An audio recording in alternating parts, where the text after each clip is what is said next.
Michael Gove has pointed out today that when he became Education Secretary some time ago, he was inspired by Jade Goody, the reality TV star.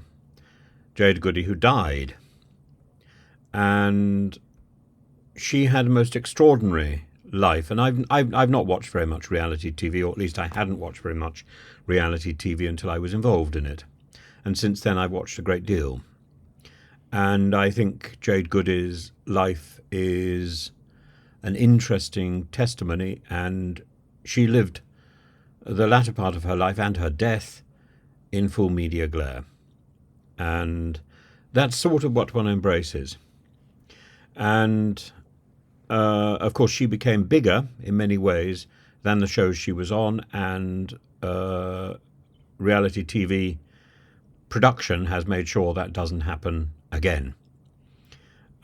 People will be sort of drummed out of the system rather than become bigger than the shows they're on. But Gove points out that Jade Goody's Jade Goody made sure her children had a better education than she had, and that meant, he said, sending them to independent schools where education was academically rigorous. Now, this isn't necessarily the case today. I've been into schools of all types, and I'm not impressed by what I see. We have bowed to bureaucracy rather than to better education. And what we need is a mentoring system throughout education where children are encouraged and guided to get the very best for themselves in whatever range of subjects they are encouraged to study.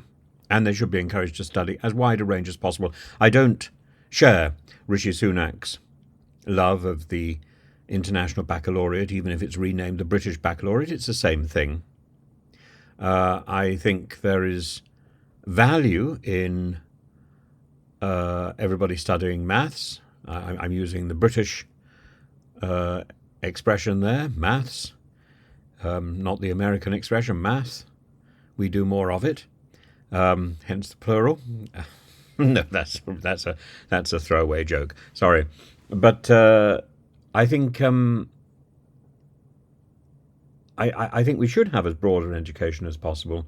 But I think that idea of the sturdy A levels, the three or four A levels, and if one of them can be maths, or if we can in fact add maths to that A level quota, that would be tremendous.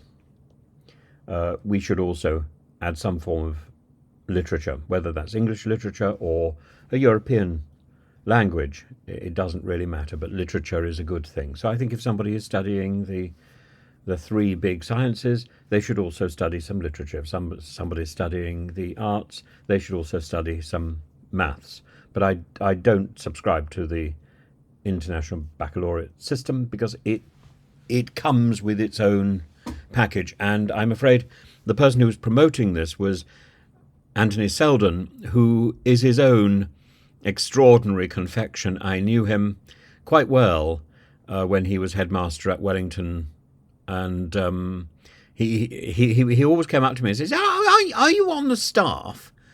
And I always said to him, no, I'm not. And I was always faintly amused that he was confused.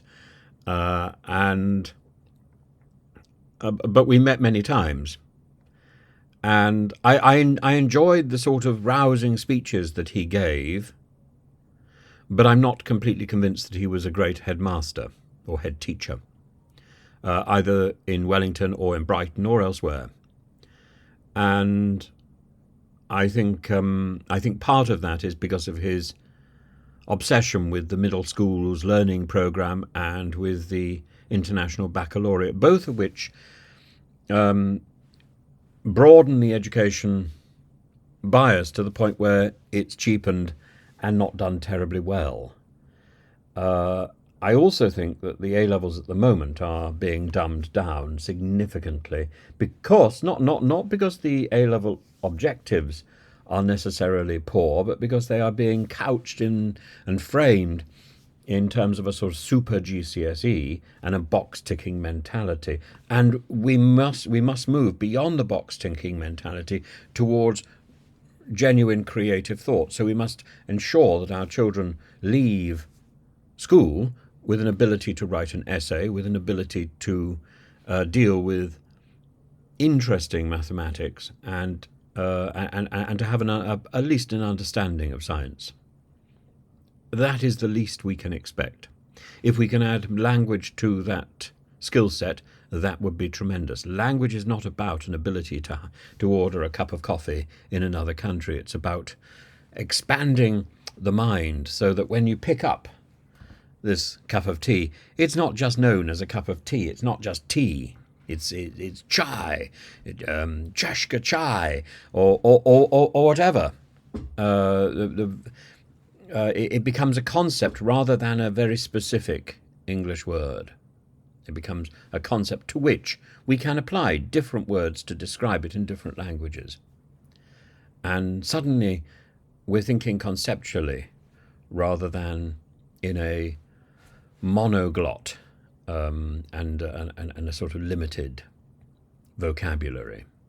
So learning more than one language helps to develop sort of philosophical thought, abstract thought, and that's what we're looking for.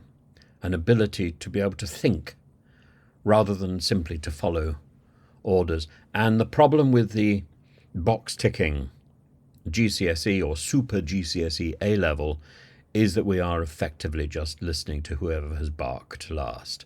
And I'm afraid there is an element of the International Baccalaureate which is much the same.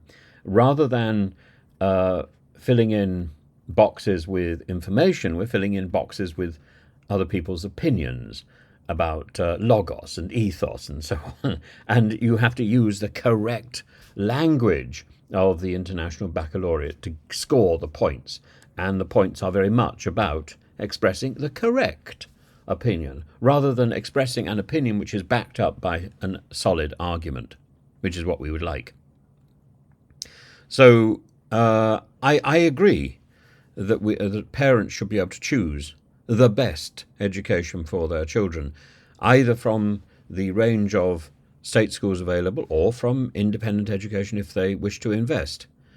But at the moment, I don't think that choice is very clear, or even possible in many cases.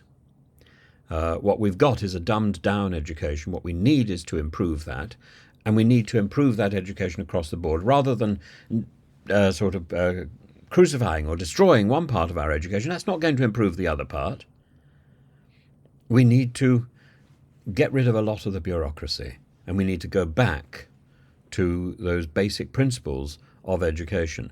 And once we've got that, maybe dividing our teaching between the acquisition of knowledge, which we can get from the internet or we can get from particular sources, and ensuring our teachers become more like mentors to a wider range of students, or by retargeting our teaching aims. But certainly the present approach, where teachers produce lesson plans really to defend the fact that they're doing something, rather than to measure students' achievement and students' learning, we must ask at the end of every lesson, what did you learn? Not what did I teach? Who cares what you taught? It's what did the students learn?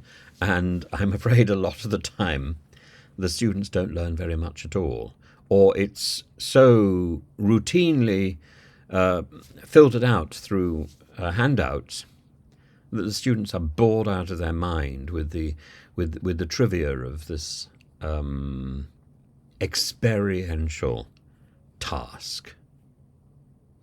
We need to take advantage of the fact that children have minds and children can think for themselves, and children are extremely